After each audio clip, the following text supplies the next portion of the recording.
The stars were dying, not in fire or nova, but in silence, a slow dimming, as if the galaxy itself had grown weary of light. One by one, constellations faded into the black. The cicatrix maledictum split the heavens like an unhealed wound. A smear of unreality stretched across space and spirit alike. And from that abyss, whispers flowed. Among them, one name returned. L. Johnson, the lion. He walked again. He did not fall from the sky like a meteor, nor rise from fire like a god reborn.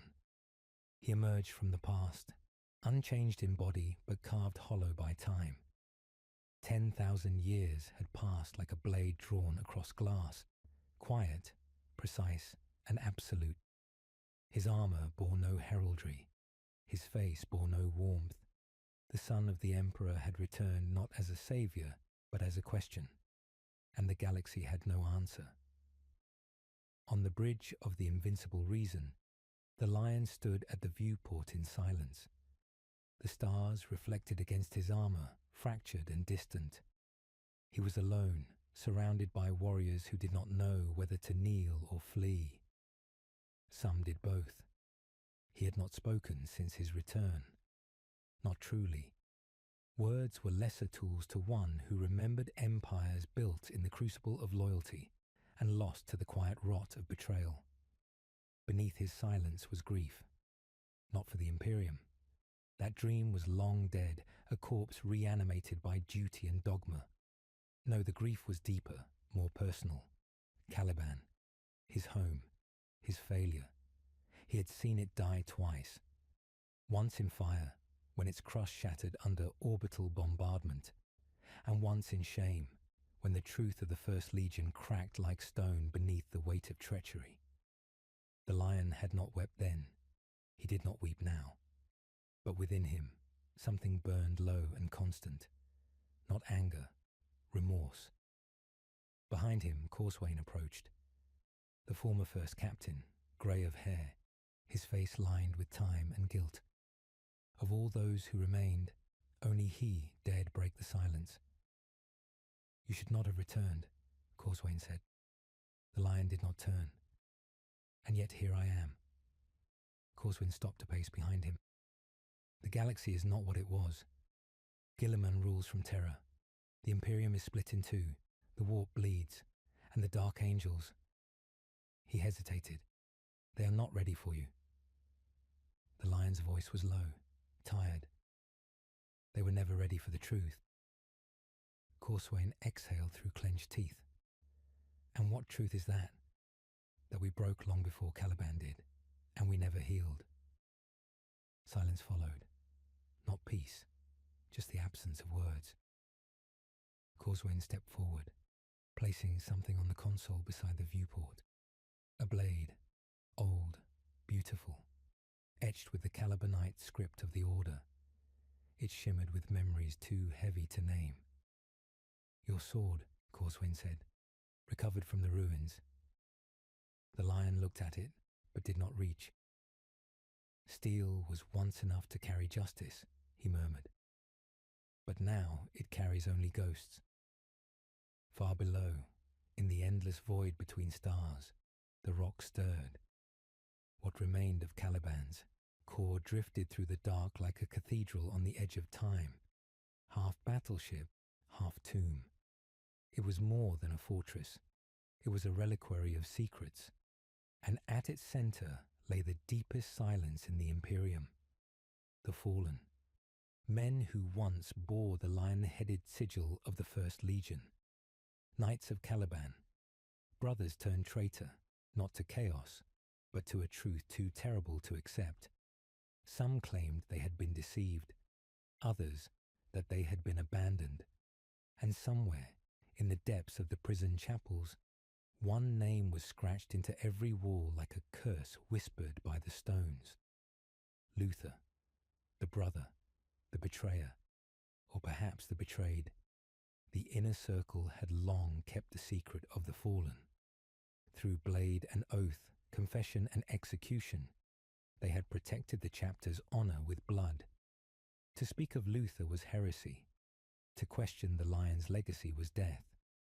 But now the lion had returned, and with him, so had the past.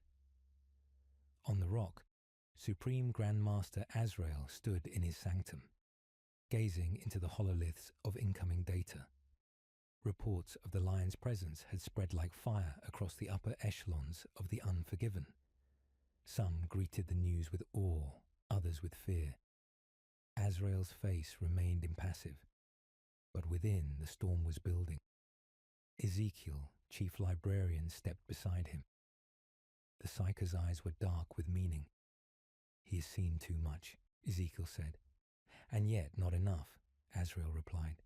"If he learns the full truth." Azrael turned. "Then the chapter fractures. Everything we built, everything we protected, gone." "He is our father," Ezekiel said softly.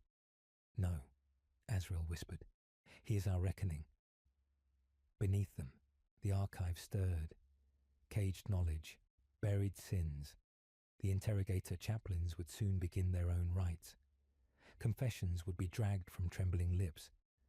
Prayers sharpened into questions. Every fallen angel still in chains would be watched. Some would be silenced.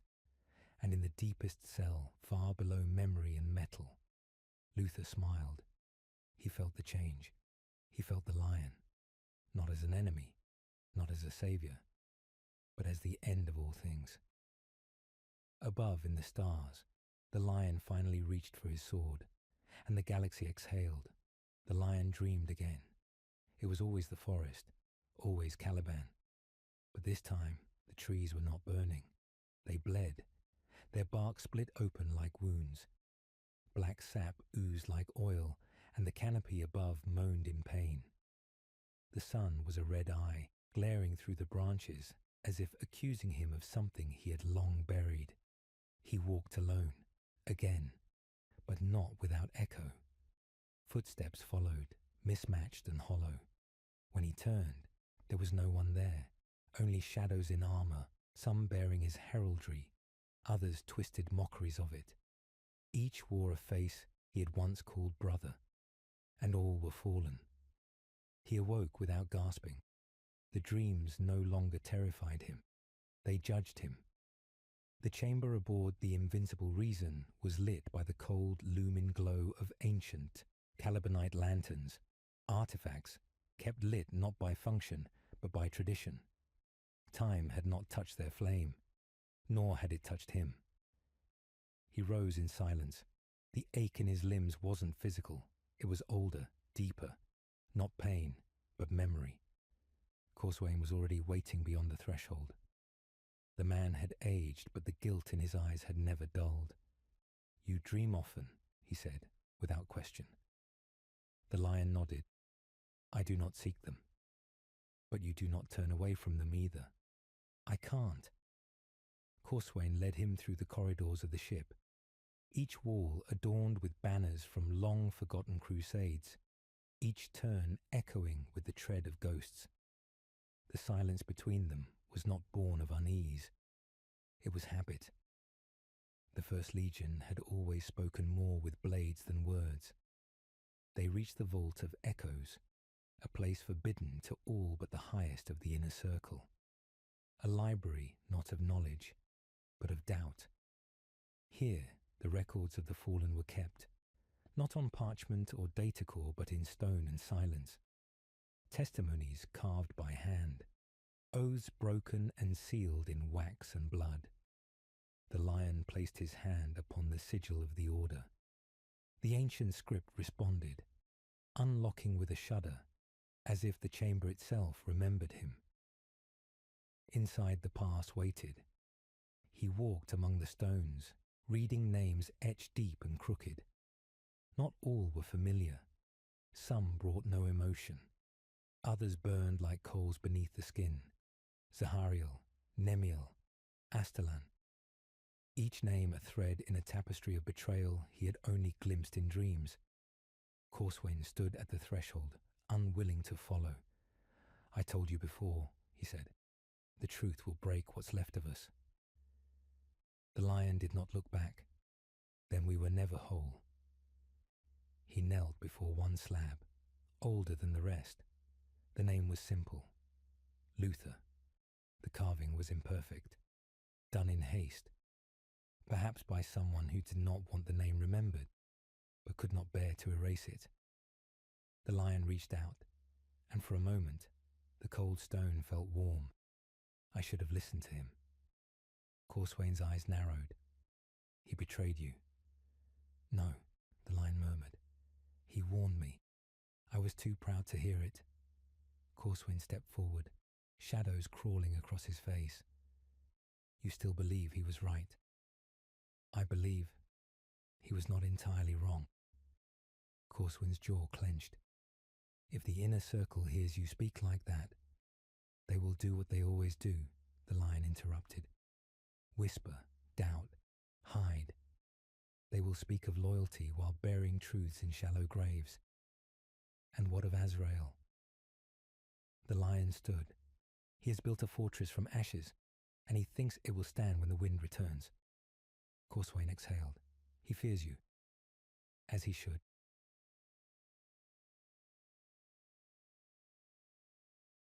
On the rock, beneath vaults that had not been disturbed in centuries, Supreme Grandmaster Azrael knelt before a shrine not meant for prayer, but for memory. A statue of the lion stood there, taller than truth, eyes carved too, gaze downward with solemn disappointment. Azrael did not pray, he confessed. To return now is cruelty. He rose and turned to Ezekiel, who waited behind the veil of shadow. The fallen stir in their cells. The librarians report unrest in the ether. Even the interrogators whisper of change. Ezekiel nodded, because the lie no longer sleeps. Azrael looked past him, to the sealed vault beyond. The lion must not enter the Tower of Angels. He will. Then we must delay him. Ezekiel hesitated. And if he demands entry? Azrael was silent. When he spoke again, it was not as a warrior, nor as a leader, but as a man who had carried too many secrets for too long. Then we pray he still remembers what mercy feels like. In the depths of the rock, beyond the reach of light or time, Luther sat alone. The cell had no door, no lock, only walls of truth too terrible to pass. He no longer raged, no longer wept. He waited, and in the waiting, he listened. Voices, once faint, now grew louder. Not from the warp, not demons, but echoes. Men speaking in the halls above, speaking his name with fear again. He smiled. The lion returns. His voice was cracked parchment, dry with years of silence. And still they fear what I know. He stood. Bones creaked. Muscles long atrophied remembered the shape of power. They buried me in stone, but truth lives in blood. He placed his hand upon the wall, and somewhere, far above, the sigils of the prison flickered, not with power, with memory.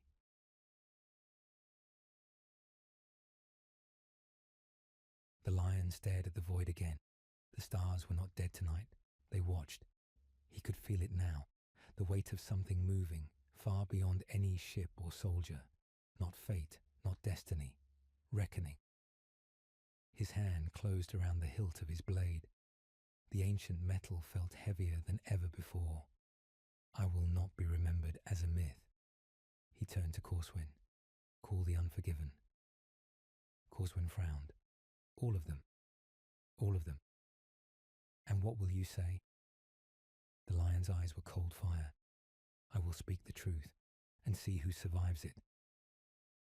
They came from across the stars, ships bearing green, bone and black livery, ancient gunmetal hulls crusted with battle scars from wars waged across millennia, vessels of the angels of absolution, angels of redemption, angels of vengeance, and others darker, more obscure, whose names had been struck from imperial records, but never from the hearts of the damned. The unforgiven had answered, not to a summons, but to a memory. It was not command that drew them, but fear, a primal fear, not of an enemy, but of a father returned. Upon the invincible reason, the lion stood in the great chapel, alone. No sermon, no honor guard, only shadows and silence to keep vigil. The stained glass ceiling above him shimmered with starlight refracted through the void. It depicted an image long distorted by time. Himself, robed in knightly regalia, holding the sword of truth aloft. But the glass was cracked. The face in the image bore no resemblance to the man who now stood beneath it. Corswin entered behind him, speaking softly. The last of the successors has arrived. The lion did not turn. They come to see whether the ghost is real. They come to preserve the lie. The lion smiled, bitter and empty. Then we give them truth.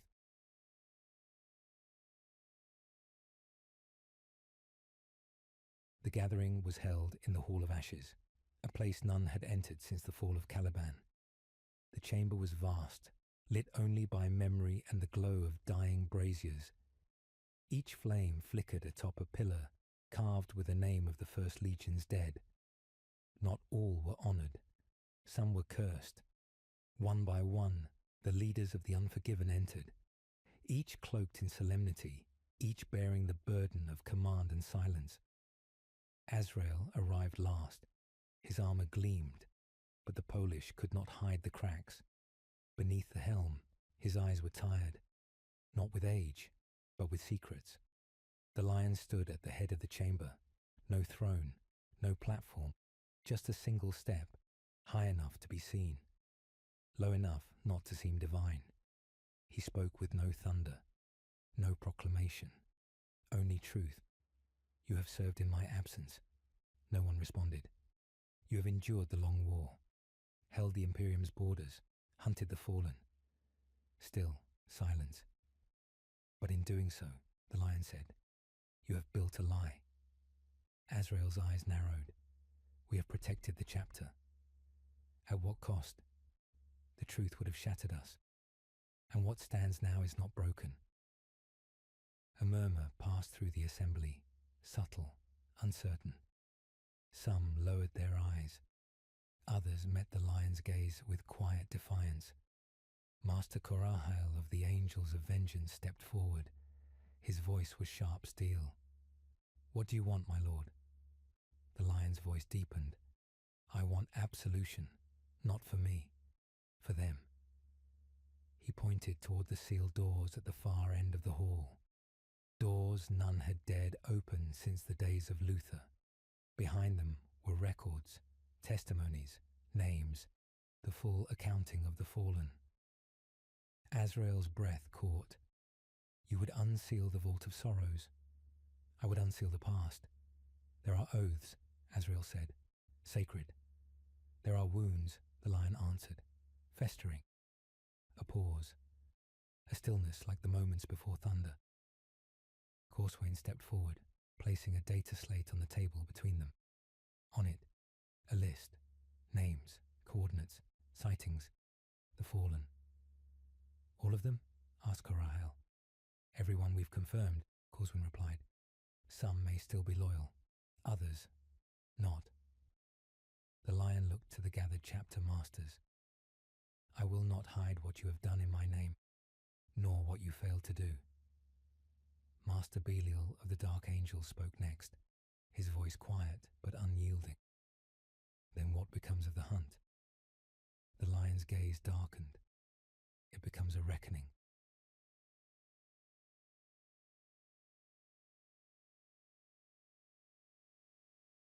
In the warp something stirred. It had no name, only hunger. A wound, ancient and deliberate, cut into the fabric of the materium. Where once only whispers echoed, now came words. He walks again. The first son, the exile, the sword that cleaves truth from lies. But truth is not light, it is fire. The warp howled in answer, and from within that fire, a shadow laughed. Back on the rock, Ezekiel knelt alone before a black stone altar, one older than the Imperium itself. His hands trembled as he opened the sealed book before him.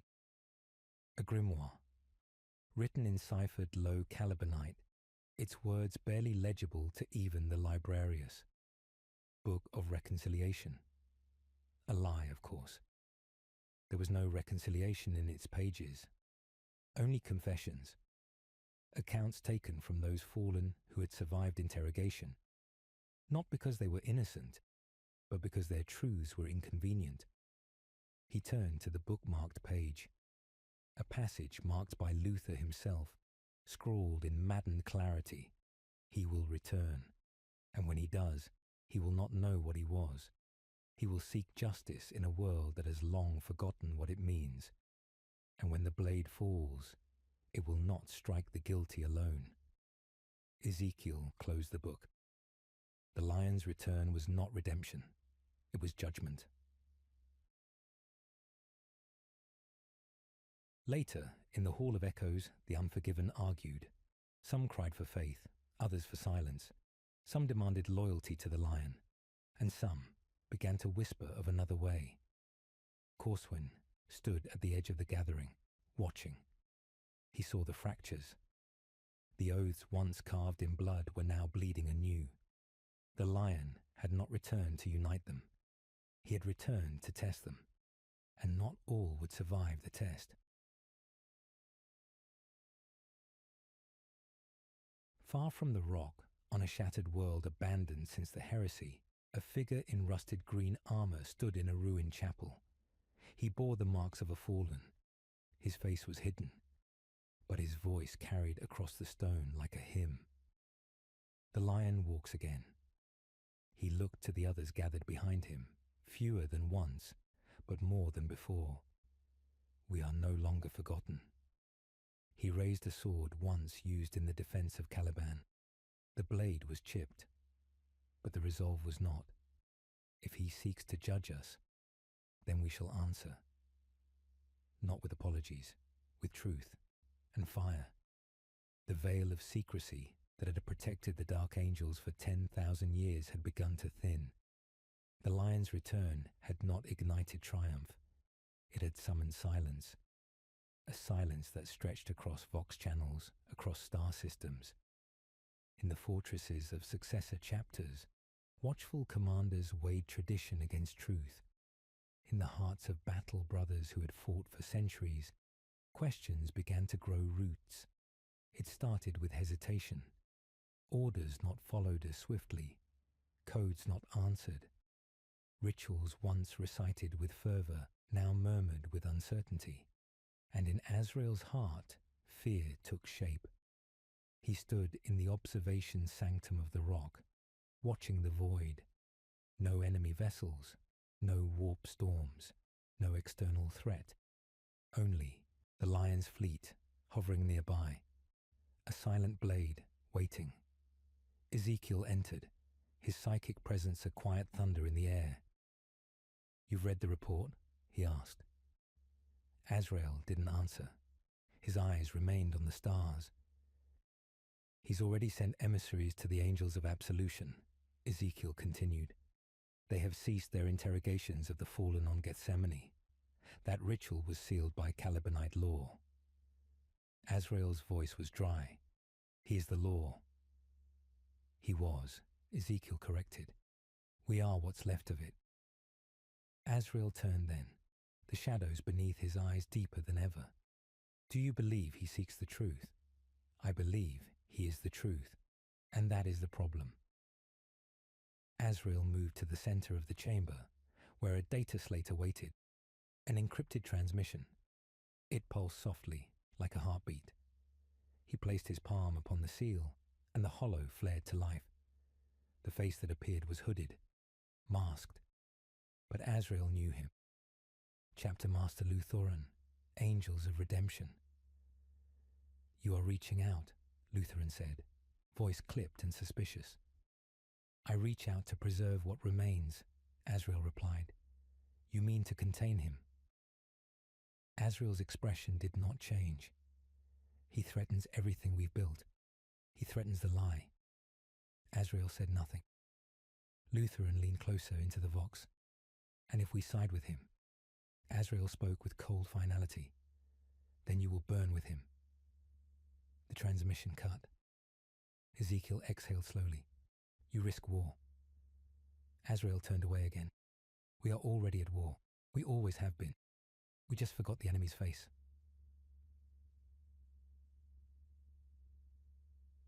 Meanwhile, within the lower sanctums of the Invincible Reason, Corswain met with the emissaries from the successors. A dozen voices, a dozen doctrines, all born of the same gene seed, yet none fully aligned. What he speaks is dangerous, said Master Varden of the Consecrators.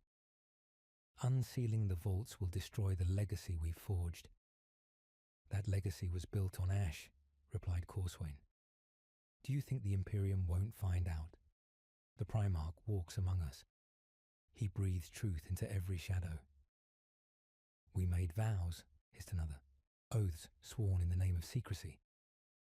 And what becomes of loyalty? Corswain asked quietly, when secrecy becomes sin. No answer, only silence, only doubt. In the catacombs beneath the rock, the stasis cells trembled, not from movement, but from awareness. The fallen could sense it. The air was different, the light dimmer, the guards more distracted. The rituals of containment performed less fervently. One prisoner leaned forward in his cell, a man with a voice like poisoned honey. Astalan. He smiled, not with cruelty, but with inevitability. He's coming, he whispered. The guards ignored him. They had heard such mutterings before, but Astalan's eyes burned now with knowing. You'll beg for my counsel before this ends, he said softly, because he does not remember the world as it is. He remembers what it was, and in that memory, we are all traitors. Above, the lion stood on the observation deck of the Invincible Reason, cloaked not in armor but in shadow. Corswain entered, his voice low. Luthoran refuses to kneel. The lion nodded. I expected as much. They fear what you might reveal. They should. He turned, face pale beneath the artificial starlight. I watched the Imperium die, Corswain, from the shadows of the warp, from the depths of Caliban's wound. I saw its soul fracture. Corswain bowed his head. And now? The lion's voice was quiet thunder. Now I will carve it a new one. That night, Azrael stood before the sealed doors of the Tower of Angels. His honor guard watched, silent and uneasy. He dismissed them. Alone he placed his hand upon the sigil of the lion. The door groaned open. Within was the sarcophagus chamber, the place where the fallen heroes of the chapter were interred, and beneath them, hidden far below, was it, the last weapon, forged during the darkest days of the heresy, buried by order of Luther, sealed away by the first inner circle, forgotten by all but the supreme Grand Masters. It had no name, only a purpose. Azrael descended the spiral stairs alone. The last candle flickered as he passed, and behind him, the darkness began to stir.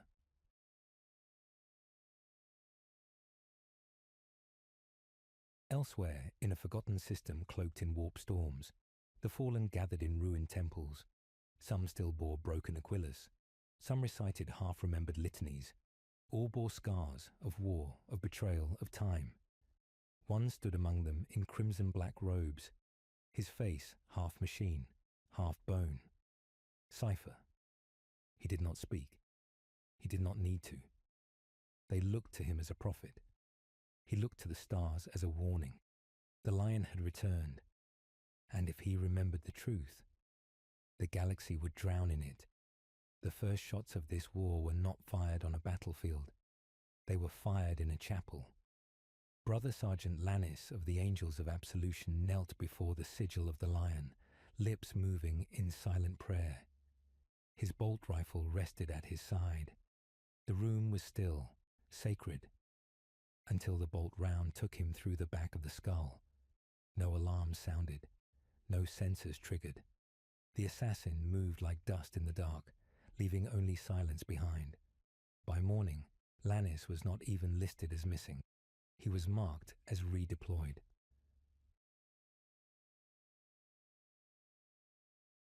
Azrael stood in the Hall of Judgment, flanked by robed attendants.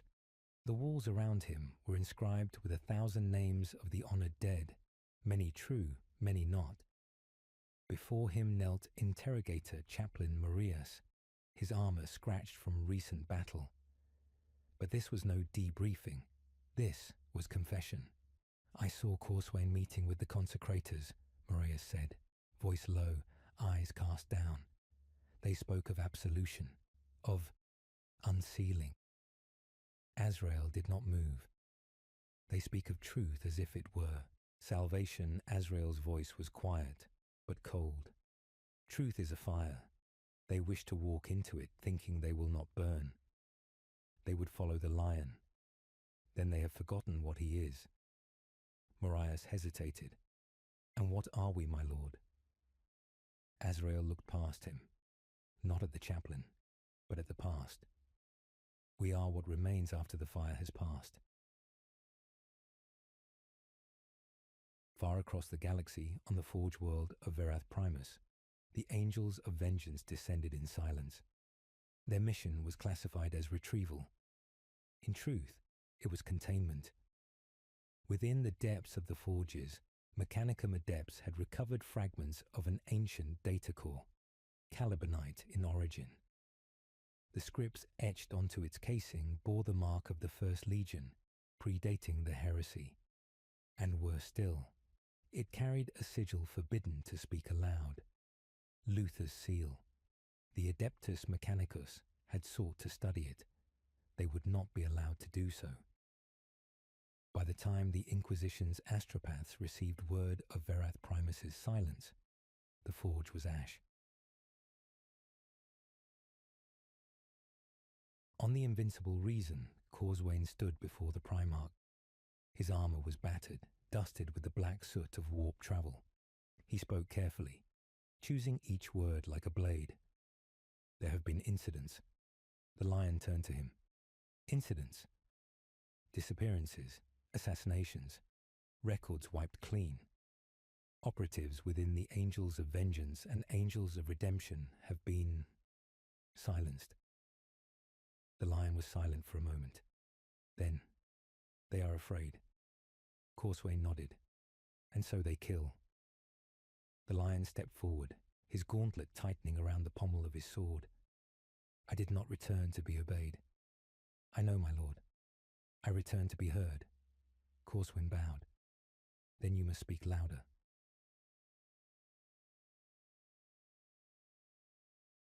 In a hidden chamber beneath the rock, the remaining members of the original Inner Circle met. The place was beyond any datasheet, deeper than any vault. Its walls were made not of stone or steel, but of oath and memory. Azrael stood at the head of the chamber, Ezekiel beside him. Others joined in shadow, silent, armored, ancient. "We cannot allow him to fracture us," Azrael said. "He is our gene father, but he is also the echo of a time that no longer exists." Ezekiel's voice trembled with something between reverence and fear. "He is the past made flesh, and flesh decays." Azrael placed a relic upon the central plinth. It was an obsidian icon, shaped like a broken sword wrapped in thorns. The last protocol. It had not been spoken of since the days of the heresy, not since the fall of Caliban. One of the hooded figures spoke. "If you invoke this, you commit fratricide." Azrael did not flinch. "If we do not act, it will not be a brother who falls. It will be the chapter." No vote was taken. None was needed. The protocol had been invoked. On a barren moon in the outer edges of the Thramus expanse, Cypher stood before a vault buried beneath layers of armor glass and sigillite bindings. He spoke no words, but the vault opened all the same. Inside was not a weapon. It was a coffin, or perhaps a promise. He looked down upon the figure within, still, pale, ageless. It wore robes of black and bone. Its armor bore no heraldry. Its face was young, impossibly so. Luther, not dead, not forgotten, only waiting. Cypher placed a single hand upon the coffin. He remembers now, he said softly. And soon, so will you. And in the void between stars, a rift opened. Warp energies pulsed, not with rage, but with hunger. The god stirred, not because of war, but because of truth. For nothing feeds the dark better than a lie unraveled. The warp-scarred bastion world of Eidolon's Reach had once belonged to the Dark Angels, cleansed, fortified, and buried in secrecy. It had become a tomb for the fallen, those wretched sons who had turned on the lion 10,000 years ago. Few even remembered its name now, but he had not forgotten, and neither had they. The invincible reason tore from the warp in silence, a ghost ship bearing the wrath of a forgotten god. Lionel Johnson stood on its prow, armoured not in ceremonial gold, but in dark green, the colour of mourning. His blade, fealty, rested across his back, but he did not draw it. Not yet. Corswain and his chosen descended with him in a thunderhawk, unaccompanied by fleet, without fanfare. This was not war. It was judgment. The fortress monastery at the planet's heart was dark, its defences dead, sabotaged from within. The fallen had waited, but not all had fled. At the gate stood a single figure, clad in rusted green, his helm beneath one arm. His face was lined, scarred, but calm. Lucien, once known as brother captain of the 6th Company. He did not kneel. "You came," Lucien said. The lion's voice echoed like a relic disturbed. "I have come to listen." Lucien laughed tiredly. "And what will you hear, Father? Apologies? Regret?" "I will hear truth." Behind Lucien, others emerged. Dozens. Some limped. Some wore symbols of old Caliban. Some bore mutations, shameful and half-hidden. But none attacked. They had waited for this, for absolution, or for death. The lion walked among them, and they bowed, not to a saviour, but to inevitability. He stopped before a dying banner, its fabric torn, the symbol of the First Legion burned but recognizable. He touched it with reverence. "You were my sons," he whispered. Lucien stepped forward. "And you abandoned us." The lion turned to him. "And you betrayed me." "No," Lucien said, "not with anger, but grief. We betrayed what you became, not what you were." For a long moment, silence reigned. Then the lion lifted his gauntlet and removed his helm. His face was hollowed by time, not aged but worn, as if weathered by memory itself. His eyes no longer burned. They wept. "You remember the war," he said softly, "but I remember the world." Lucien looked away. "I do not ask for forgiveness," the lion said, "only witness." He raised fealty, reversed the grip, and drove it into the stone of the courtyard. The thunder of metal on rock echoed like a final bell. "I will not raise this against you, not until you raise yours." No one moved, and one by one the fallen dropped their weapons, not in surrender, in silence, in mourning. But silence does not travel far in the Imperium. Inquisitor Raal of the Ordo Hereticus received the footage within hours. Illegally captured, illegally transmitted. A Primarch walking among traitors, unpunished, uncleansed. It was heresy, not whispered in shadow, but paraded in daylight. And for Raal, who had watched chapters burn for less, this was more than treason. It was contagion. She activated a kill order. Codename, Severance Protocol, Target, Unforgiven, Authorization, High Gothic Clearance, Null Sigil. On the rock, Azrael received the echo of that same transmission. He watched it in silence. The lion, standing among the fallen, not killing, not condemning, but forgiving. Ezekiel watched from behind, saying nothing. Azrael shut off the feed. "We're running out of time." Ezekiel's voice was low. "You fear the Inquisition." Azrael turned sharply. "I fear truth. The Inquisition is merely the flame. Truth is the fuel. We should speak with him. We should bury him." Ezekiel stiffened. "He is your gene father." Azrael's voice cracked, quiet and cold. "He was." He moved to the terminal and entered the second stage of the last protocol. Code sigil, ex tenebris lux. The doors of the inner vaults began to open, and what lay within was not armor, not weapons, but knowledge. Scrolls sealed in wax bearing the sigils of Caliban's last High Council. Records of trials held in secret. Names, dates, testimonies. The final proof of Luther's madness, and perhaps of the lion's own. Azrael stared at the relics and made his choice. Aboard the grey silence, Cypher listened to the comm traffic. He heard it all. The whispers of execution, the activation of ancient protocols, the old scars bleeding anew, and he smiled, not out of joy, but inevitability. The lion had chosen mercy, the sons had chosen fear, and truth had no side. It simply was.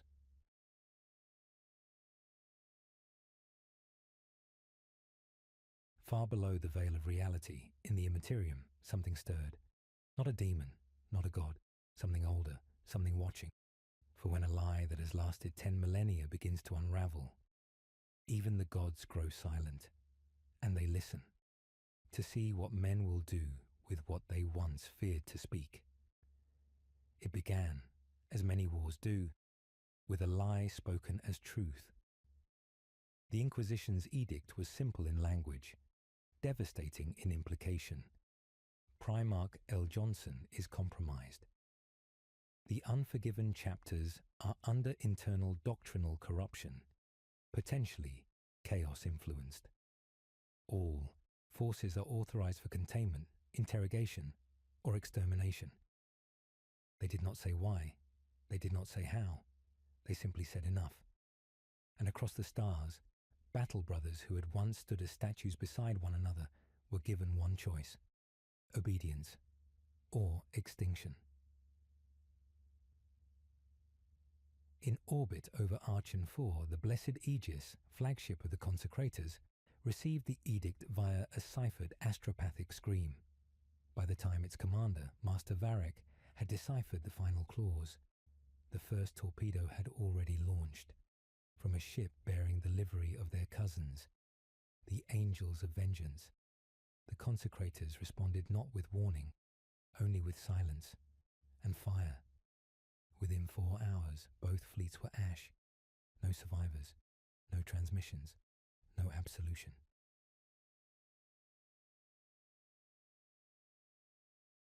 On the rock, Azrael gathered the inner circle beneath the hanging banners of the unforgiven. Their fabric no longer stirred, though the fortress trembled. Ezekiel stood beside him, pale. Even his librarious robes could not hide the dread humming beneath his skin. "They're killing each other," he whispered.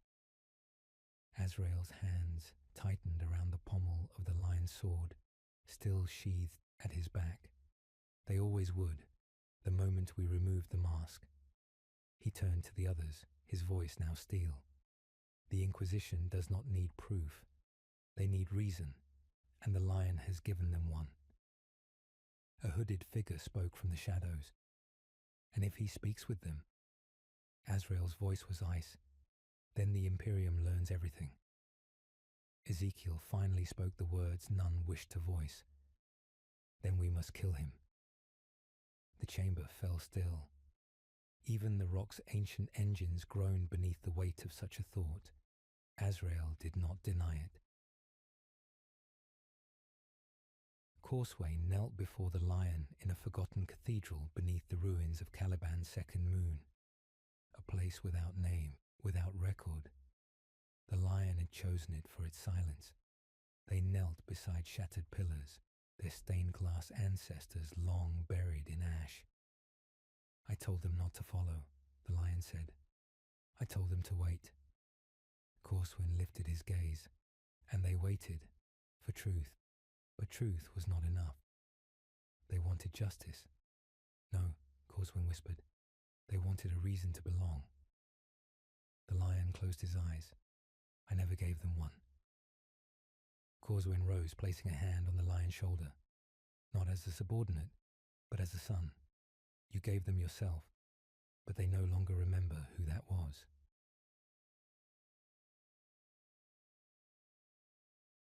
On Terra, deep within the chambers of the Senatorum Imperialis, Lord Inquisitor Varro Ral knelt before a vast sigil of the Emperor encased in golden light. Behind him, 100 adepts worked in silence, compiling data, cross-referencing records long buried.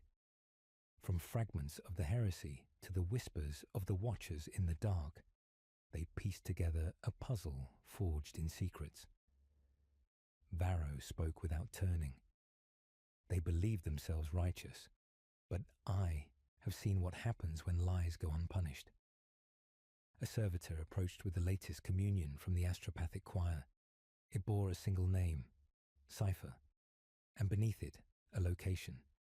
The Bitter Coil, a space hulk drifting along the rim of the maelstrom. Unreachable, untouchable, until now. Varro stood. If he is there, then this war still has a center. He turned to his retinue. Prepare the black ships. Cipher stood within the Bitter Coil, among relics of a dead empire. Around him were remnants, armor from the age of apostasy, banners from Caliban before the fall, books written by Primarchs now dust. But he was not alone. The coffin had been moved. Luther lay within, unaged, unmoving. But Cipher spoke as if he listened. They think the lion is the danger, but you are the reminder. He stepped closer. Because if you wake, the past wakes with you. Behind him, the shadows stirred. Not warp, not demons. Something older. Something watching. Perhaps it was Caliban itself. What remained of its soul, buried in secrets and broken memory. Cipher turned and walked into the dark. And behind him, the coffin sighed. In the deep void between systems, the invincible reason sailed alone, hunted not by enemies, but by the ghosts of loyalty. Inside, the lion sat alone in the reclusium. The statues around him bore the faces of his sons. Most had died before he returned. None had ever known him. He whispered into the dark. I tried. No reply came, but the sword on his back felt heavier, not with age, but with judgment. The stars outside pulsed, not with light, but with decision, and the galaxy held its breath. For in truth, none feared the lion's wrath. They feared his forgiveness, because forgiveness makes lies harder to live with. There are places in the galaxy where memory itself becomes a wound. In the hollow void above the dead star Calarax, the rock drifted like a forgotten blade, its surface scarred, its defenses sealed. No signals escaped, no ships entered. It was no longer a fortress. It was a crypt. Within the Librarium Sanctus, the inner circle of the unforgiven gathered once more. But now there were fewer. Azrael stood at the apex of the black dais, his armor dimmed, stripped of ornamentation. The lion's sword still hung at his back, untouched. Beside him, Ezekiel opened the Vox sigil with trembling hands. You are certain, Azrael said, quietly. Ezekiel nodded. The trace signals match. It's him. Cipher is moving, and he's headed for the maelstrom. A murmur passed through the gathered commanders. The maelstrom was no mere warp storm. It was a wound in reality, a place of madness and memory where oaths broke and time bled. Azrael spoke again, voice sharp with resolve. Then we draw him out. He turned to the gathered successors, the angels of absolution, the blades of vengeance, the Iron Wing redeemed. You will not return to your home worlds. You will not answer the Inquisition's calls. You will not engage the lion. He looked down. You will follow me, and you will carry out the last protocol. None replied. None refused.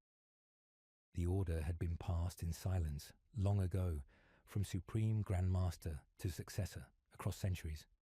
A ritual held in whispers, preserved in fear. Should the lion return and endanger the lie, the unforgiven would do what must be done. Azrael turned to Ezekiel. Begin the invocation.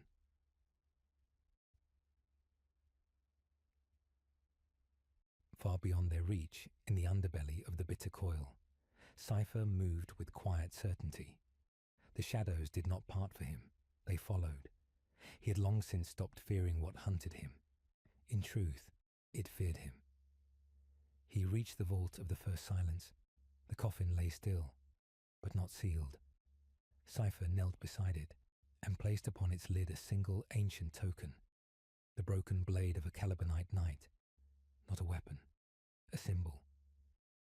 We are all broken, he said softly, but not all are lost. Luther's eyes opened. No flash of light, no scream of awakening, just a breath, as if waking from a dream long past. He turned his head, saw Cypher, and smiled. You came. Cypher lowered his hood. It's time. Luther sat up slowly, bones untouched by age, but weighed by history. Is he awake? Cypher nodded once, and they have turned against him. Luther laughed, a dry, echoing sound. Then the last war has begun. In the eye of terror, aboard the hidden bastion of the Ordo Hereticus, Inquisitor Varro Rael watched the datasphere swirl with unreadable sigils. His personal astropath lay dead from the strain of the communion, but the words had been spoken. Cypher was alive. The lion had refused compliance, and the unforgiven had sealed themselves. He turned to the assassin at his side. Clad in ebon red, her mask bore no insignia, only a single line etched from brow to jaw. Rael spoke a single phrase. Begin Angelus Mortem. The assassin bowed and vanished. Within the inner chambers of the Invincible Reason, the lion knelt in meditation, but the memories offered no peace. He saw Caliban as it was, green, wild, proud. He saw Luther standing beside him, not as a traitor, but as a friend. He saw the moment of fracture, when love became silence, and loyalty became orders.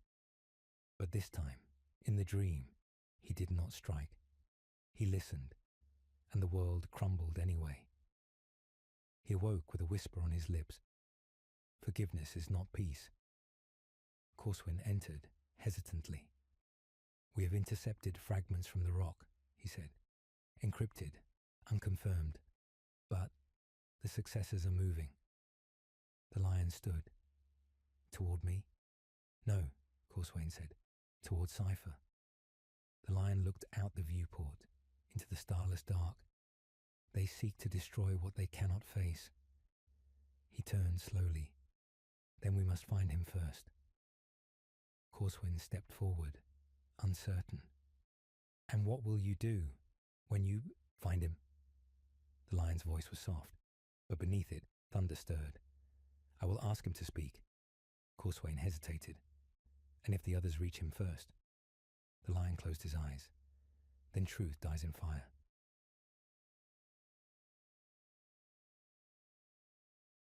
At the edge of the maelstrom, 100 warp rifts opened, not with chaos, with purpose. The unforgiven had come, not to fight a battle, but to erase a legacy. And deep within that storm, Cypher guided Luther toward the center, toward the place where it had all begun. The Cathedral of Echoes, built upon the last shard of true Caliban, buried in the heart of madness. There the truth waited, not in data, not in flame, but in choice. For in the end, it would not be who lived that mattered. It would be who chose to remember. The maelstrom was a scream made visible. The warp writhed, but it did not attack. It watched, as if the gods themselves, uncertain of their role, had chosen to bear witness. Through this ocean of madness drifted the fragment of Caliban. The Cathedral of Echoes had once been the last monastery of the Order, hidden deep in the planetary mantle. After the fall, it had been broken free by the warp's will, cast adrift across time and space. It bore no engines, no lights, only silence. And yet, here it was, as if it had been waiting. Luther stood within the cathedral's broken nave, his armour dulled, his hands bare. He walked where once banners of the Lion's victories had hung. Now only scorched walls and fractured statuary remained. Cypher followed behind him, blade sheathed, face unseen. "They'll come soon," Cypher said. "They already have," Luther replied. He looked to the shattered pulpit. "There," he said. "That's where I first preached that we were more than shadows, that we had a right to our own legacy." He chuckled, bitter, funny. "Even in the end, I still seek justification." Cypher said nothing, because there was nothing left to justify, not anymore. The warp cracked. It did not shatter. It opened, and from it came the invincible reason. The Lion's ship emerged not with fire, but with stillness, like a blade placed gently on the altar. Within its hangar, the Lion walked alone. He wore no helm, no heraldry, only black. Corswain tried to follow. The Lion raised one hand. No. He descended toward the cathedral in a personal lander, silent, unmarked, shrouded in cloaking arrays. He landed upon the old courtyard of stone and ivy, now suspended in a reality that bent light itself. He stepped into the cathedral and saw him. Luther turned. He did not reach for a weapon. The Lion stopped 5 paces away. No words were spoken for a long time. The only sound was the groan of the dying warp around them, like a universe straining to hear. Finally, Luther spoke. "You haven't aged." "You have," the Lion said. "I've had more time to regret," Luther replied. The Lion's voice was neither anger nor sorrow. It was weight. "You betrayed me." Luther's reply came without hesitation. "Number that I disobeyed you." The Lion's eyes narrowed. "You raised a rebellion. I raised a question. You tore a world apart. It was already dying." The silence grew heavy. The Lion stepped closer. "You spoke of freedom, but you wanted power." Luther looked up. "Number Sai and Y wanted you to see us." He took a breath. "You never did."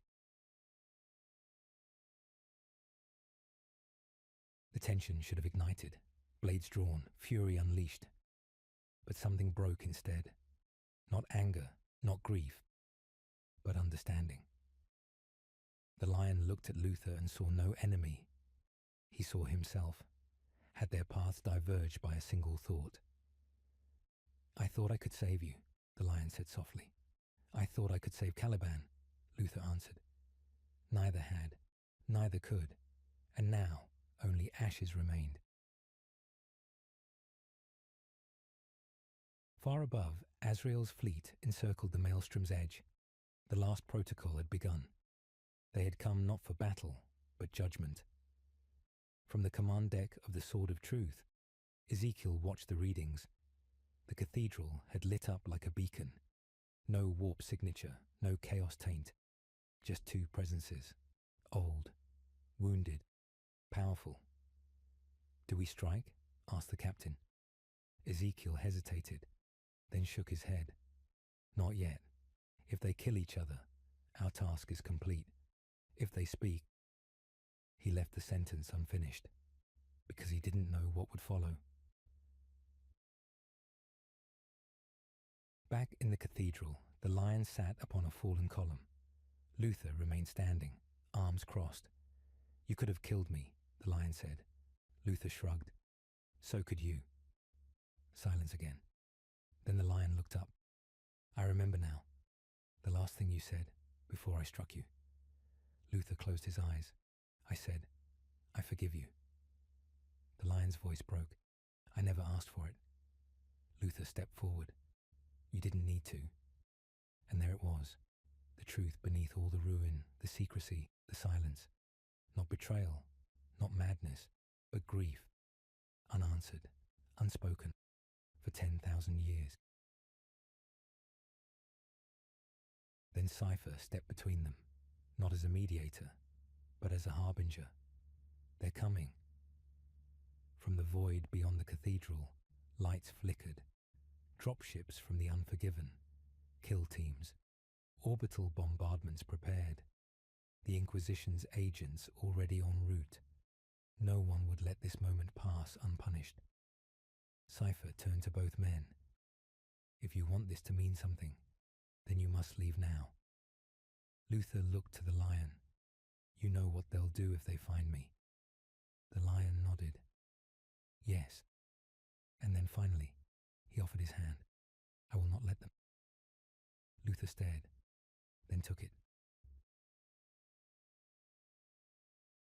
As the cathedral began to collapse, its foundations destabilized by warp resonance, the three figures disappeared into shadow. Not into the warp, not into death, but into choice. The galaxy would say they died. The unforgiven would swear it. The Inquisition would record it. But somewhere, deep in the quiet between stars, the past began to breathe again, not as myth, but as reckoning. Azrael stood alone in the sanctum obscura, deep within the rock, the chamber where the oaths of silence had first been taken 10,000 years ago. The cenotaph of Caliban burned before him, casting flickering shadows across his armor. Smoke curled upward like incense, like a dying dream. No confirmation, no corpse, no proof. The Cathedral of Echoes had vanished with the warp storm's sudden collapse. The fleet had fired their salvos into a ghost. No wreckage remained. Only empty space and corrupted data echoes that revealed nothing. He stared into the flame. They had failed. And that failure was not military. It was spiritual. He heard the door open behind him. Ezekiel's psychic presence entered before his voice. "We found no remains, nothing biological, no gene signatures. It's as if they were never there." Azrael did not move. They were there. He turned slowly. His eyes were not fire. They were ice. And they escaped. Ezekiel hesitated. If they escaped, what does that mean for us? Azrael said nothing for a long time. Then, "It means the lie still lives, but not for much longer." Corswain stood at the edge of the lion's chamber aboard the Invincible Reason, speaking into the void. "My lord, the sons of Caliban demand answers. They demand to know your intent." The lion sat in silence. He had not spoken since their return. The crew had obeyed without question. None had seen Luther or Cypher. Only the lion's solitary form, shadowed and grim. He stared into the map of the Imperium, where 1,000 wars blazed. "I spent 10,000 years in sleep," the lion murmured. "And when I woke, I thought myself reborn, purged of weakness, of doubt." He clenched his gauntleted fist. But doubt is not weakness. It is memory. And memory is what they tried to steal. Corswain dared a step forward. "You intend to speak the truth?" The lion rose. "Number one, intend to make them listen." In the shadows of the Segmentum Obscurus, Cypher stood within a shattered Mechanicum facility, a ruin of the Dark Age, one that held no power, no weapons, only data. He connected the shard of the Calibanite codex to the ancient relays. The machine spirit screamed in recognition. The past poured through the conduits like oil through a wound.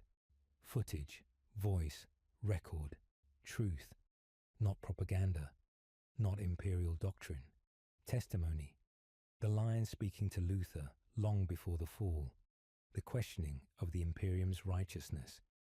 The doubts sown not by chaos, but by conscience. The truth that the First Legion had never fully believed. Cypher knelt and activated the transmission array, not to the Inquisition, not to the High Lords, but to every successor chapter that bore the gene seed of the lion, the angels of absolution, the consecrators, the angels of redemption, the Ironwing redeemed, the guardians penitent, every hidden fortress, every stronghold. They all received the same words. You were born from a lie. You were raised in silence, but you are not bound by it. A pause. Then, the lion remembers. Do you? The rock erupted in discord. Within its deepest vaults, the watchers stirred. Psychic tremors pulsed from the inner circle's hidden chambers. Some successor chapters severed communications. Others demanded explanation. Some kneeled. Not to the Imperium, not to Azrael, but to truth. Azrael called an emergency conclave, not just of the inner circle, of all unforgiven high command. What began as order became argument. What began as command became fracture. Are we still loyal? Someone demanded. Loyal to what? Came the reply. A gauntlet slammed the table. We swore an oath. To silence, another growled. Not to justice. Azrael said nothing. He only looked into the hololith, where Cypher's message replayed on loop. The lion remembers. Do you? In the fortress monastery of the Angels of Absolution, Chapter Master Belisarius knelt before the mural of the lion. He had received the message. He had heard the voice, not of Cypher, but of the lion himself. And now he wondered, had they been hunting the wrong traitor all along? He rose and gave the order. Recall the swords, lock the vaults. Until the lion stands before us, no dark angel shall die by our hand. The silence that followed echoed across the galaxy. And on a shattered moon far from imperial space, 3 figures walked beneath a dead sky. The lion, Luther, Cypher. They did not speak of vengeance. They spoke of return, of war, not against chaos or Xenos, but against the silence that had ruled them for 10,000 years. The lion looked to the stars. The Imperium no longer knows how to listen, so we must teach it. Luther placed a hand on his shoulder. And if it refuses to learn? The lion's eyes gleamed with something beyond fire. Then it will remember. The rock no longer drifted in silence. Its ancient corridors, once echoing only with liturgy and command, now thundered with the boots of brethren drawn against brethren. The inner circle's word, once absolute, was met now with hesitation, even resistance. A divide had formed, not of chaos, but of memory. On one side stood Azrael, supreme Grand Master of the Dark Angels, bearer of the lion helm, whose silence had preserved the chapter's soul for 10 millennia. On the other, fractured voices, once devout, now questioning. Veteran Sergeant Malcor of the 5th Company stood at the shrine of the lion, his helmet cradled in his gauntlets. Around him knelt a dozen others. We are told to forget what we saw, Malcor said. His voice was rough, uncertain. That the lion walks, but the truth limps behind him. That our fathers are traitors, but our memories are not, ours to hold. A chaplain stepped forward. The truth is a weapon, brother, and some weapons must be sheathed. Malcor raised his head. But a sheathed weapon cannot protect us from a lie. No one answered. because they could not. In the librarious conclave, Ezekiel meditated within the casket of echoes, surrounded by the voices of 10,000 years. The psychic noise had changed, less like whispers of shame, and more like cries for clarity. He reached into the flow of memory, and what he saw made him tremble. He saw the lion not as a paragon of justice, but as a man, wounded, proud, and fallible. He saw Luther not as a traitor, but as a mirror, a reflection of all that was buried beneath the green and bone-white armor of the unforgiven. He opened his eyes and spoke to no one. We have not protected the Imperium from the truth. We have only hidden ourselves from it.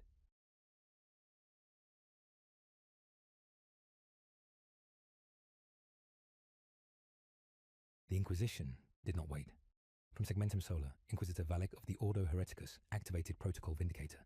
12 black ships, 3 Grey Knight strike forces, 2 Deathwatch kill teams. Their target, the Rock. Justification, heresy born from within. Valek's report read, "The Lion walks, yet no audience has been granted to the High Lords. The Watchers stir. Successor chapters fracture. A message, delivered by the renegade cipher, questions imperial truth. The Dark Angels, once loyal, now fall into doctrinal disunity. The risk is unacceptable." The seal of the Inquisition burned red. Purge by fire. Judgment without delay.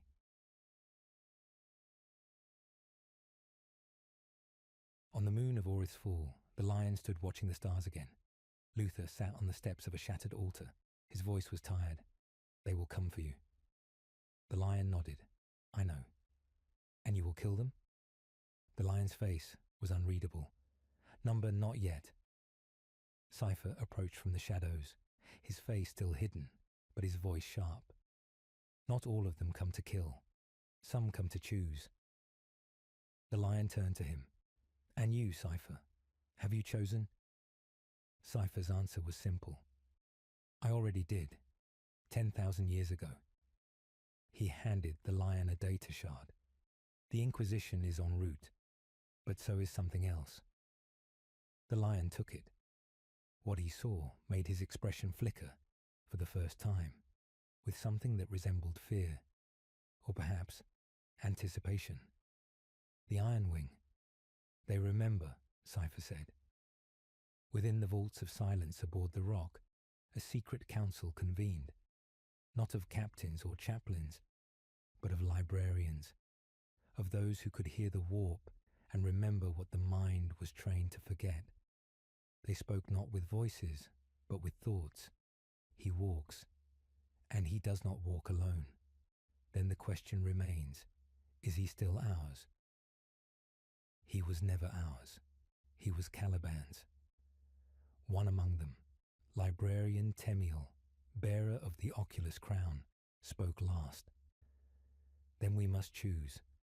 Are we sons of the Lion, or are we shadows of a broken world, bound to repeat its mistake?" No one answered, but the silence was no longer unity. It was division. Azrael stood before the central Vox relay of the Rock, connected now to every unforgiven successor across the galaxy. The image of Belisarius, chapter master of the Angels of Absolution, glared at him through the hololith. "You are losing control." Azrael replied, "Control is not unity. It is not truth." Belisarius leaned forward. "Then what is it, Azrael? What are we, now that the lie has bled out? Can we stand as sons of the Lion, or will we fall as orphans of Caliban?" Azrael stared at the hololith a long time before answering. "We are both."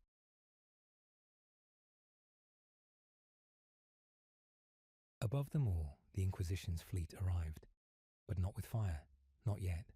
They sent a final demand.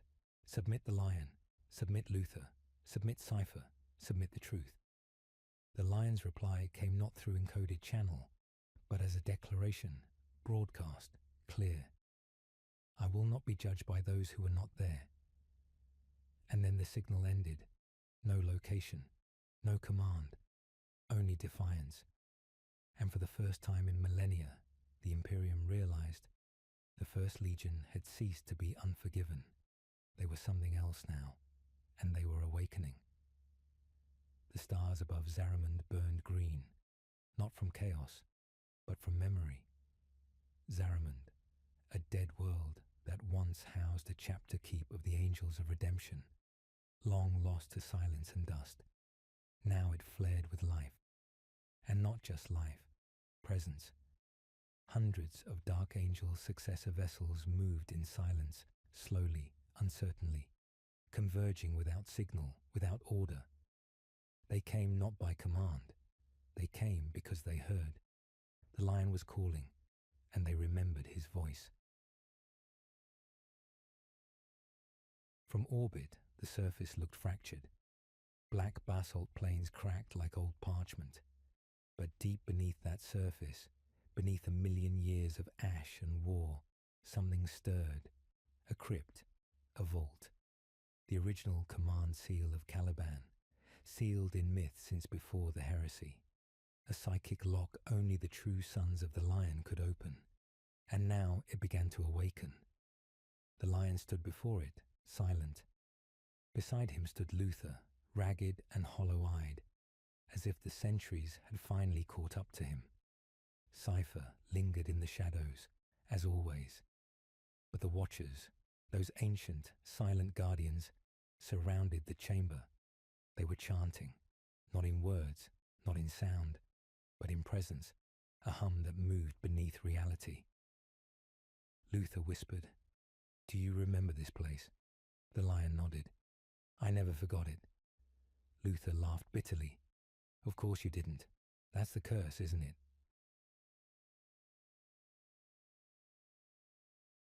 Back on the rock, the fractures had become fault lines. Chapter Master Belisarius refused Azrael's last communique. The Angels of Vengeance fortified their bastion on Kynath and swore neutrality.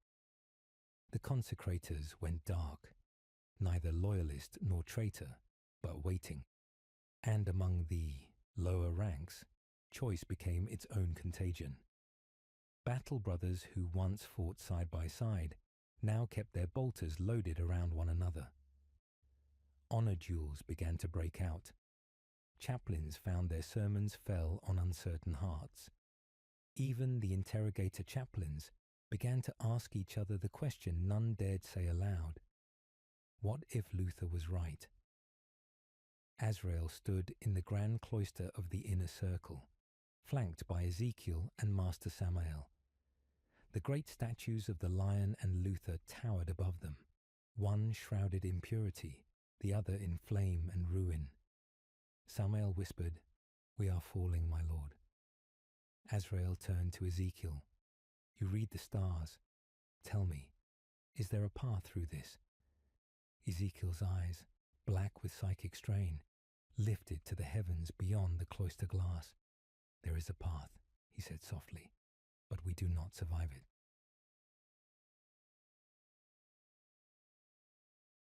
The Inquisition fleet lingered at the edge of the Perditus expanse. Grey Knight Strike Commander Castiva stood aboard the Crux Veritas, reading the Lion's last transmission. He was silent for a long time, then quietly, "This is not heresy." Valek, the Inquisitor, turned to him. "It is deviation. That is enough." Castiva shook his head. "They speak of remembrance, of truths buried before even the heresy. Are we to burn every chapter that questions their origin?" Valek's reply was cold. "If need be.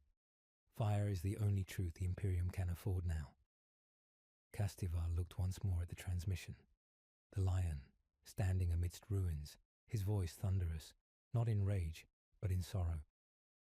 "We have sinned not by betrayal," the lion had said, "but by obedience." Then, "I remember Caliban." And the feed ended. Castiva closed the file. He did not say he would not follow orders, but he did not prepare his troops either. On Zaramund, the vault opened. A whisper passed through the galaxy. Not words, just presence. It moved through the warp like a chill across a sleeping mind. In far places, deep within the eye, buried beneath blackstone fortresses, slumbering beneath the crusts of cursed worlds, the ancient foes stirred. Something old was being remembered, and something older was waking in answer. Inside the vault, the lion did not speak.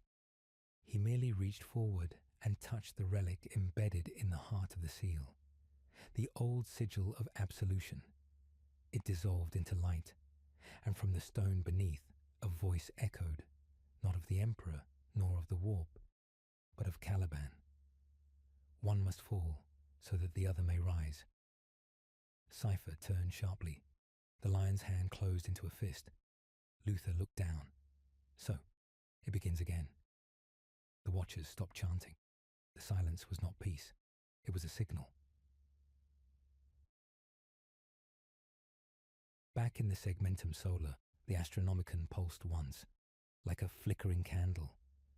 The Emperor did not speak, but the silence changed tone, and those psychers attuned to the deeper layers of the great light wept, because they realized something unspeakable. The First Legion no longer served. They had remembered who they were, and who they were before. The lion was not preparing for war against chaos. He was preparing for a war against forgetting, against the lie of the Imperium, and the first shot would be a truth no one was ready to hear. The rock came to orbit above Zaramund. It did not come alone. 5 successor fleets held station nearby, some darkened and silent, others broadcasting ancient war hymns once thought forgotten. They did not form a fleet of war nor a council of unity. They came because the lion had summoned them, and no son of Caliban could ignore him. Inside the rock's central vault, beneath the watchtower of silence, Azrael waited. He had arrayed the inner circle in full regalia, robes, reliquaries, ancient swords that had not been drawn since the fall of Caliban. Even the Tower of Angels had been opened, its lumens blazing with emerald fire, the stasis chamber of the broken blade standing open behind them, the place where the lion once lay. He would not enter the chapter as a myth. He would enter as judge. Azrael stood unmoving. His armor had been stripped of purity seals. His helm rested in his hands. He was not here as a Grand Master. He was here as a son. The door opened without sound. The lion entered alone. No heralds, no banners. Just the green-black silhouette of a Primarch returned, and none could meet his gaze. Not even Azrael, not even Ezekiel. The lion stood in the center of the circle, his eyes sweeping across the gathered elite of his sons. "You wear your shame like armor," he said softly. "You have buried your history in stone and silence. You have hunted your own blood like beasts and called it penance." Azrael finally met his gaze. "It was the only way," he said. The lion stepped closer. His voice was not loud, but it was final. It was never the only way.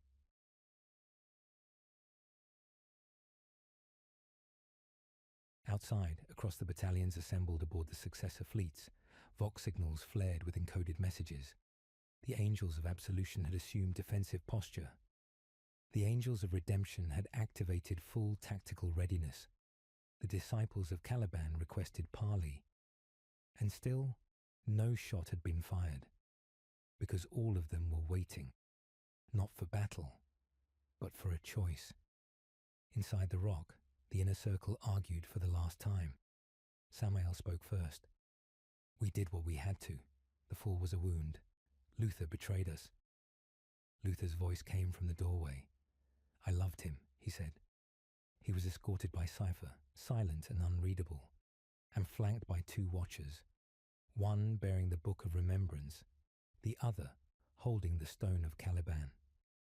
The lion did not stop him, nor did he stop Luther from walking to the center.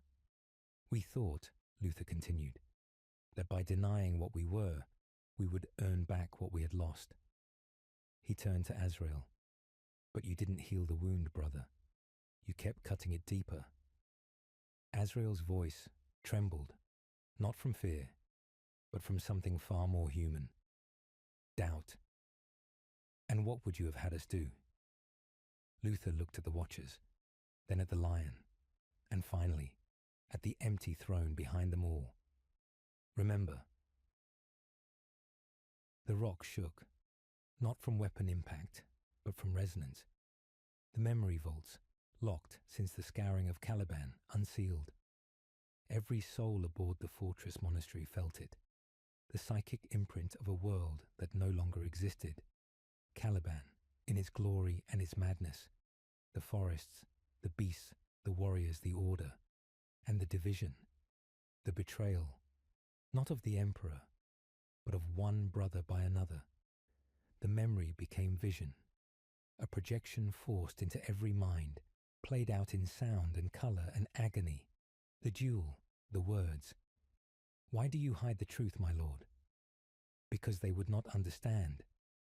They deserve to choose. The blast, the fall, the scream, the truth. When the memory faded, there was no silence. There was only the sound of breathing. Some were weeping. Others had fallen to their knees, and Azrael had closed his eyes. Everything we built, the lion knelt beside him, and now it must be rebuilt.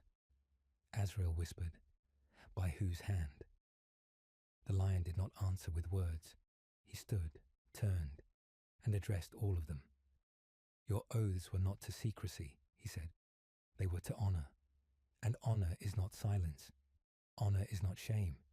Honor is not a lie told long enough to become stone. He lifted his sword, not in threat, but in symbol. I will march again. I will not ask you to follow. I will not compel. I will not demand. He lowered the sword. But I will remember, and I will raise Caliban anew, not as a world, but as a truth, one we were never strong enough to bear.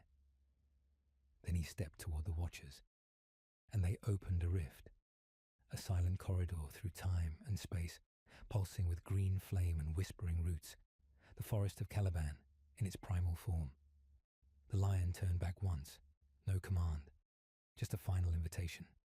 Come and remember with me. And then he was gone. Of the inner circle, only two followed him then. Ezekiel, bearer of the word unspoken, and a younger chaplain, newly elevated, unnamed here, for he would become the first of a new order. Azrael stood long after they were gone. Samael had fallen to one knee. Belisarius of the Angels of Absolution had sent word. His chapter would follow. The unforgiven were no longer unified. They were something more dangerous. They were awakening. And not all would choose the same path. But the path had been offered. And that, in the end, was the lion's true rebellion. They came not in darkness, but in light. The fleet of the Inquisition pierced the void with cold brilliance, a constellation of purity and annihilation. Torchbearers of imperial doctrine, instruments of surgical extinction. But what they found around Zariman was not a traitor legion. It was a memory made manifest. Across the void, the successor fleets did not raise their weapons. They did not scatter. They formed a vast ring around the rock, their formation not of war, but of witnessing.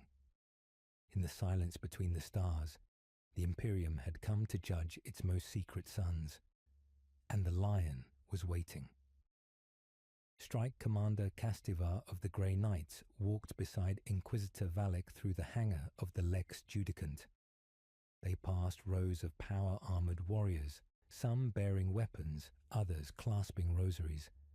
A solemn tension clung to them all. Valak's voice was a whisper of iron. They do not fire. It is a trick. Castivar shook his head. It is a choice. Valak's tone sharpened. They have summoned the lion.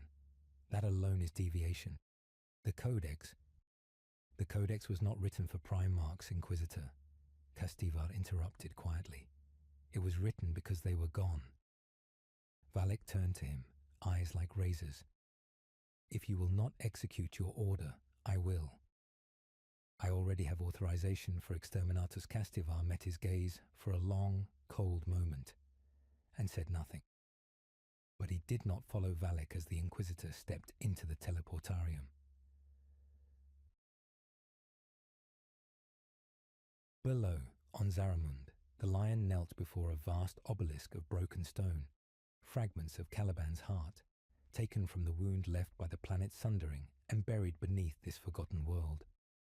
With him stood Ezekiel and the new chaplain, nameless still, chosen from among the unspoiled to remember without shame.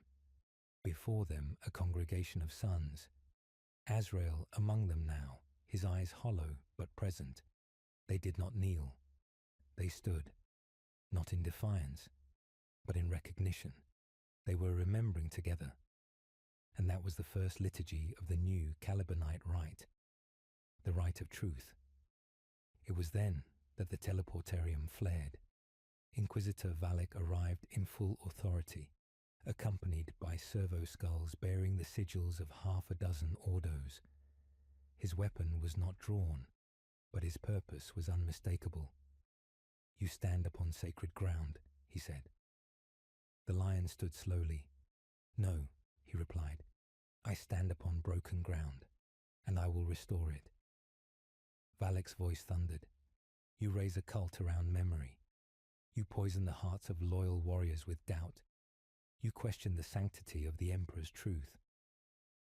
The lion's reply was silence. Then calmly, I remember the Emperor, Inquisitor. I do not need to believe in him. Valak's face twisted. That is heresy. No, said the lion. That is honor. Valak raised his hand. The signal. But no exterminatus came. No orbital lance. No burning decree. Only static. And then a voice, through the vox. Castivar. Negative. Strike command not confirmed. Engagement suspended. Valak's hand trembled. You disobey me, Grey Knight. No, said Castivar simply. I obey something older. What? I obey the memory of lions who do not kneel.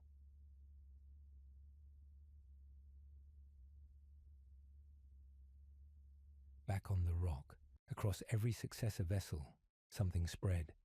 Not fire, not war, but decision. A new schism, not of loyalty, but of purpose.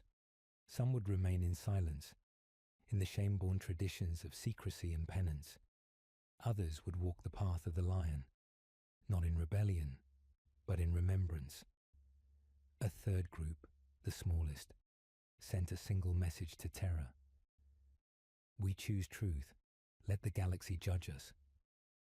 It would take decades, perhaps centuries, for the Imperium to process what happened that day.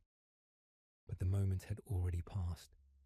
The lion had remembered who he was, and his sons were starting to. Inquisitor Valak was escorted from Zaramund by order of the lion himself. He was not slain, not imprisoned. He was simply dismissed, and perhaps that was the greatest defiance of all.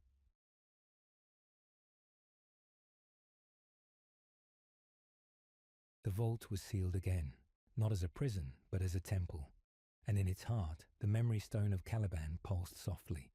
It would not be worshipped, only understood.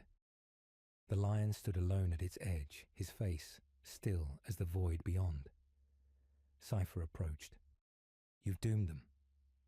The lion did not answer. Cypher stepped closer. You think the Imperium will allow this truth to stand? The lion spoke without looking at him. The Imperium does not remember what we fought for. A pause. And it's time we remind them. Cypher said nothing. Then quietly, you won't survive it. The lion smiled faintly. I already have. And the stars above Zaramund flickered again, not with fire, but with memory. It was not war that ended the silence. It was words. carried on vox waves and whispers, etched into armor, carved into memory. The new Calibanite rite spread slowly, through chaplains and librarians, through oaths spoken not before relics, but before remembrance. Acknowledgement, the truth not as a weapon, but as weight. And so the Imperium judged them, and found them guilty. It began at Grail's End, a barren world stripped of life since the age of apostasy. There, a conclave of the Ordo Hereticus convened. The verdict was not debated, it was decreed. The sons of Caliban are tainted by unrepentant recollection. The First Legion is divided. The Primarch no longer obeys. The sentence: censure, excommunication, final sanction if resistance is met. It was not the first time the Imperium had turned on its own, but never before had it been so quiet. In orbit above Zaramund, the stars dimmed once again. The sky filled, not with a fleet, but with a tribunal. Inquisitorial barges, grey night strike cruisers, a full battle fleet obscurus detachment. Adeptus Sororitas battle priors, even Mechanicus observers. They did not arrive with fury, they arrived with certainty. Below, in the shadow of Caliban's heart, the lion stood with Azrael. The years, or what passed for years, had worn at the Grand Master. His robes were ragged, his hands no longer trembled, but they did not rest either. I knew this would come, Azrael said. The lion nodded. So did I.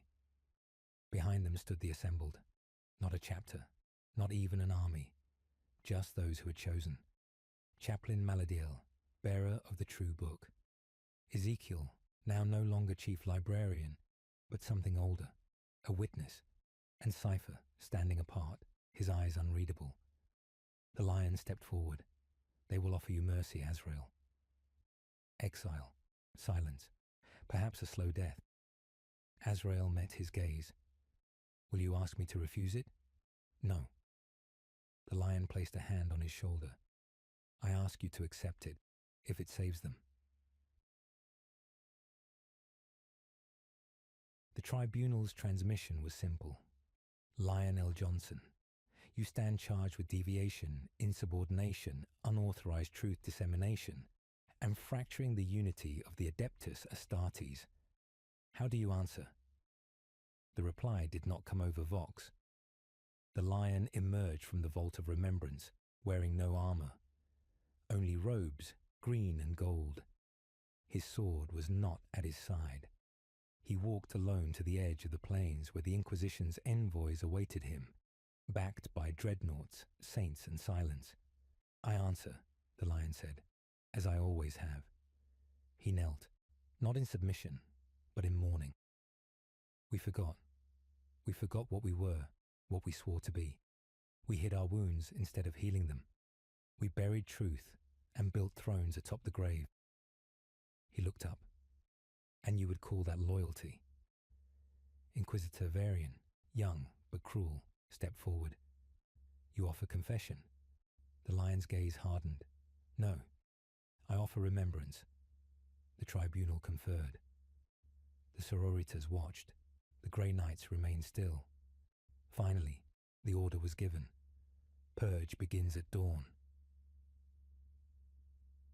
But dawn never came. Not because of battle, because no one fired the first shot. The Inquisition stood ready, and the fleet prepared its lances. But the warriors on the ground, grey knights, battle sisters, even Astra Militarum commanders, hesitated, because they were watching the lion, and they saw no heresy, only regret, only remembrance, and one by one, they lowered their weapons. It was not a victory. The Imperium does not change easily, but it was an ending. The Inquisition withdrew, unable to declare exterminatus without full compliance. And the Rock did not celebrate.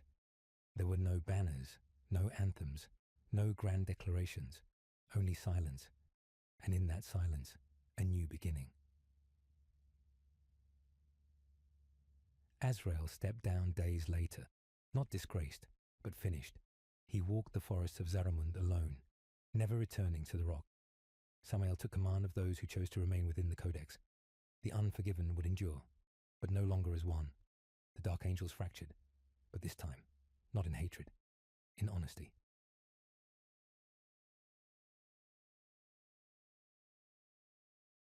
Cypher was never seen again.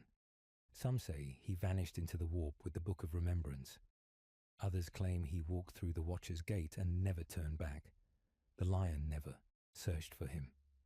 He simply looked up at the stars one last time and remembered.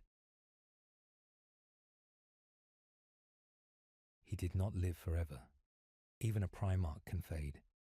Some say he returned to the forest of Caliban, not as warrior but as shade. Some say he died in silence, but those who remember, they say he chose to die, because immortality without truth was never life at all.